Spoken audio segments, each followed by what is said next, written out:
A Fundação Go Cultura é uma fundação que não tem somente para ajudar a estimular e engrandecer o setor cultural, e tão aliado para nós criativos e artistas no local, para nós também para criar plataforma para se conscientizar com importante etapa nos propõe cultura e criatividade de desenvolvimento sustentável de Aruba, e TPC também nos anuncia já desde setembro nos promete conferência anual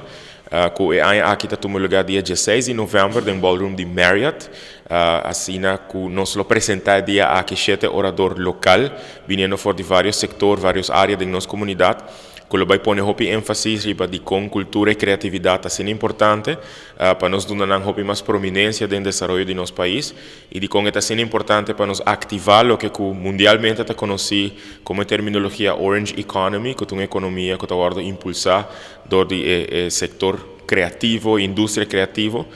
com a Aruba nos assegura que tem hobby potencial, mas também hobby benefício para a comunidade local. Este é um grupo hobby grande, hobby amplo de pessoas que estão bom venir na conferência aqui mirando conosco, a invitar não somente o líder da indústria criativa, dos artistas amador, profissional, que têm afinidade para arte, para criatividade, para cultura, mas também educador, policy makers, decision makers, pessoas que têm fio de turismo, mas também comunidade corporativa, dos business community, é muito importante para também atender na conferência aqui para sobre uma vez que essa aqui guardo ativar, ele tem su efeito direto e indireto para a economia de Aruba, e companhia no local também lo beneficia grandemente de essa aqui. Ora me dice essa aqui me está referindo a Orange Economy, porque nós também falamos solamente de importância de arte, de criatividade, de gerência para um nível mais individual, mais personal, pero nós também ponemos mais ênfase na importância de criatividade como recurso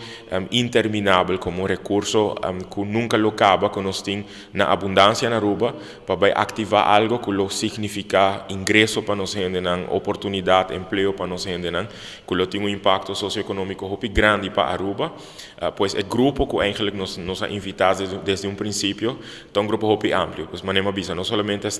que tem indústria criativa, dos artistas criativos, claro, não lotei, porque não sa, claro, quer desenvolver a habilidade, não quer invertir em mês, para não cada viajar bira melhor, pero a comunidade corporativa, das business community também é muito importante para não ter, para mais, para ter mais conhecimento de que o que Go Cultura está propondo.